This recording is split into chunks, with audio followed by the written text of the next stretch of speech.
మన ప్రభువును రక్షకుడైన యేసుక్రీస్తు వారి నామములో అందరికీ శుభాభివందనాలు.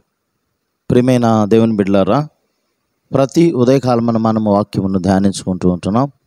మరి ఈరోజు ప్రత్యేకంగా ఈరోజు కూడా వాక్యాన్ని ధ్యానించుకుందాం. దేవుడు ఏర్పాటు చేసిన కృపావాక్యము, వాక్యాంశమును మనం గమనించినట్లయితే నమ్మకత్వం, ఫెయిత్ఫుల్నెస్. ప్రియమైన దేవుని బిడ్డలారా, నమ్మకత్వం అనేది చాలా ఇంపార్టెంట్. దేవుడు నమ్మదగిన వాడుగా ఉన్నాడు, మనం కూడా నమ్మదగిన వారిగా ఉండాలనేది దేవుని యొక్క ఆశ. దేవుని వాక్యాన్ని మనం పరిశీలిద్దాం. నెహెమ్యా గ్రంథము 7వ అధ్యాయం 2వ వచనం. నా సహోదరుడైన అనానీకిని కోటకు అధిపతి అయిన హనన్యాకును యెరూషలేము పైన అధికారం ఇచ్చి తిని.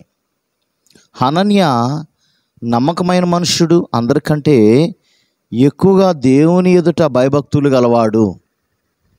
ప్రియమైన దేవుని బిడ్డలారా, ఇక్కడ మనం గమనించినట్లయితే హనన్య నమ్మకమైన మనుష్యుడని లేఖనం తెలియజేస్తూ ఉంది. కాబట్టి ఈయనకి ఆ కోటకు అధిపతిగా యెరూషలేముపై అధికారాన్ని ఇచ్చాడు. ఎవరైనా నమ్మకంగా ఉన్నటువంటి వ్యక్తులకు బాధ్యతలు ఎక్కువగా అప్పగించబడతాయి. దేవుడు బాధ్యతలు అప్పగిస్తాడు. అంతేకాదు, వారి మీద నాయకులైన వారు కూడా వారికి బాధ్యతలను అప్పగిస్తారు, నమ్మకంగా ఉంటేనే. ప్రియమైన దేవుని బిడ్డలారా, కాబట్టి హనన్య అనే ఆయన, ఇక్కడ ఒక మంచి మాట ఉంది, ఎక్కువగా దేవుని ఎదుట భయభక్తులు గలవాడు. మనం శిష్యుల్లో చూస్తాం, యేసుప్రభు శిష్యుల్లో 12 మంది శిష్యుల్లో కూడా యోహాను చాలా భయభక్తులు కలిగిన వాడిగా మనం చూస్తాం. అందుకనే యేసుప్రభు ఎక్కువగా యోహానును ప్రేమించాడు. అట్లని మిగిలిన వాళ్ళు ప్రేమించలేదని కాదు, మనం గమనించాలి. వారి నమ్మకత్వాన్ని, వారి యథార్థతను బట్టి వారికి బాధ్యతను అప్పగించబడాలి. యోహాను గురించి బైబిల్లో కొన్ని విషయాలుగా ఈ రీతిగా మాట్లాడుతూ ఉంటుంది. యేసు ప్రేమించిన శిష్యుడు అని అంటారు. అంతేకాదు, యేసు రొమ్మున ఆనుకున్న అని అంటాడు.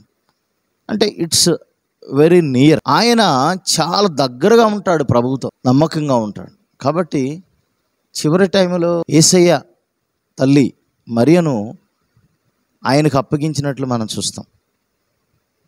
కాబట్టి ప్రియమైన దేవుని బిడ్డలారా, నమ్మకత్వం అనేది చాలా ఇంపార్టెంట్. అందుకని దేవుడు నమ్మకంగా ఉండేవారిని అధిపతులుగా, అధ్యక్షులుగా నియమించుకుంటాడు. అంతేకాదు, బైబిల్ కూడా అదే చెప్తుంది. ఎవరైతే నమ్మకంగా ఉంటే వారినే అధ్యక్షులుగా లేకపోతే నాయకులుగా ఎన్నుకోవాలి. కాబట్టి ప్రియమైన దేవుని బిడ్డలారా, నమ్మకమైన వారికే దేవుడు తన పనిని అప్పగిస్తాడు. అందరికీ అప్పగించడండి. తన పనిని ఎవరికి అప్పగిస్తాడు? నమ్మకమైన వారికే. మోషే ఎక్కడున్నాడండి? 40 సంవత్సరాలు ఐగుప్తులో ఉన్నాడు. తర్వాత పారిపోయి మిద్యాను మధ్య ఎన్ని సంవత్సరాలు ఉన్నాడు? అక్కడికి వెళ్ళి 40 సంవత్సరాలు. ఐగుప్తులో చాలామంది ఇశ్రాయేలీయులు ఉన్నారు. కానీ వీరెవరి దగ్గరికి వెళ్లకుండా ప్రభు మరలా ఎక్కడో గొర్రెలు మేపుకుంటున్నటువంటి మోషే దగ్గరకు వెళ్ళి, మోషే రా, నా ఇశ్రాయేల్ ప్రజలు, నా ప్రజలు అక్కడ బానిసత్వంతో మగ్గిపోతున్నారు, వారిని విడిపించు అని మోషేతో దేవుడు మాట్లాడతాడు. ప్రియమైన దేవుని బిడ్డలారా, చూడండి, నమ్మకమైన వ్యక్తి కాబట్టి మోషేని దేవుడు నాయకుడిగా ఎన్నుకున్నాడు. మరి ఇక్కడ ఈ సందర్భంలో నెహెమ్యా గ్రంథంలో మనం గమనించినట్లయితే నిజంగా నెహెమ్యాకు కూడా ఒక గొప్ప బాధ్యత అప్పగించి, ఆ ప్రాకారములు, కోటగోడలు, యెరూషలేములో ఉన్నటువంటి పట్టణము పాడైపోయింది. దాన్ని పునర్నిర్మించడానికి ఈయన కొన్ని దినాలు ఉపవాసం ఉండి ప్రార్థన చేస్తాడు నెహెమ్యా. అప్పుడు రాజు తన నమ్మకత్వాన్ని బట్టి ఆ ప్రాకారాలని లేకపోతే పట్టణాన్ని తిరిగి కట్టడానికి నెహెమ్యాకు రాజు సహాయం చేస్తాడు. గమనించండి ప్రియులారా, నమ్మకత్వం అనేది ఎంత ఇంపార్టెంట్. కాబట్టి నమ్మకత్వంగా ఉండాలి, నమ్మకంగా ఉండాలి ప్రియులారా. అప్పుడే దేవుడు మనల్ని వాడుకుంటాడు. ఎవరినైనా నమ్మకత్వాన్ని చూస్తారు. మనుషుల్లో నమ్మకత్వం ఉండారనుకో, వారి మీద అధికారులు కానీ, వారి కంటే పెద్దవారు కానీ వారిని వాడుకుంటారు. నమ్మకమైన దాసుడా అంటాడు బైబిల్లో. ప్రియమైన దేవుని బిడ్డ, బలా నమ్మకమైన మంచి దాసుడా అంటాడు. అంటే ఆ మాట చూడండి, దేవుని పరిచర్యలో నమ్మకంగా చేసేవాళ్ళని దేవుడు విడిచిపెట్టడండి. ఆశీర్వదించి కొద్దిగలో నమ్మకం ఉంటే అనేక వాటి మీద వారికి దేవుడు అధికారాన్ని ఇస్తాడు. కాబట్టి ఈ సమయంలో దేవుని వాక్యం వింటున్నటువంటి మనము ప్రియులారా నమ్మకంగా ఉందాం, ప్రభు మాటకు లోబడదాం.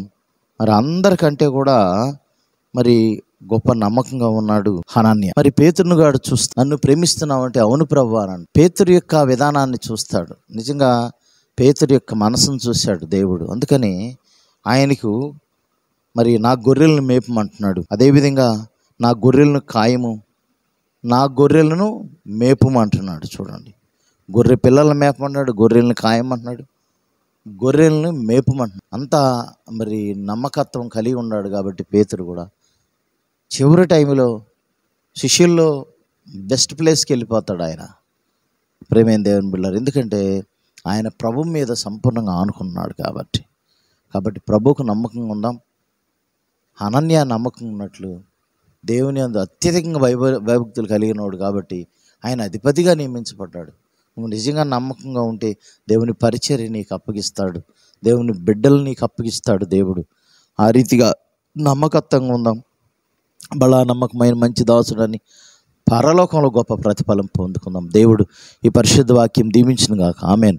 ప్రార్థన చేసుకుందాం. మమ్మల్ని మిక్కిలిగా ప్రేమించిన ప్రియ పరలోకపు తండ్రి, అవును ప్రభా నాయన, మేము నమ్మకమైన వారిగా ఉండుటకు, నమ్మకత్వాన్ని ప్రదర్శించుటకు కృప చూపించండి. అవును ప్రభువా, మేము బలహీనమై ఉన్నాం, అనేక సార్లు మేము తప్పిపోతూ ఉంటాం. కానీ గొప్ప దేవుడు నీ దయతో మమ్మల్ని కాపాడుతున్నారు ప్రభువా. అయ్యా, మాలో మరి ఎప్పటికీ నమ్మకస్తులుగా నమ్మకత్వాన్ని ప్రదర్శించేవారుగా ఉంచండి, దీవించమని. అనన్య అందరికంటే మరి దేవుని యందు భయభక్తులు కలిగి నమ్మకంగా ఉన్నాడు కాబట్టి ఆయన మరి గొప్ప అధిపతిగా తనకు అధికారం అప్పగించబడ్డది ప్రభు. ఆ రీతిగా మోషేకు కూడా అప్పగించబడ్డది.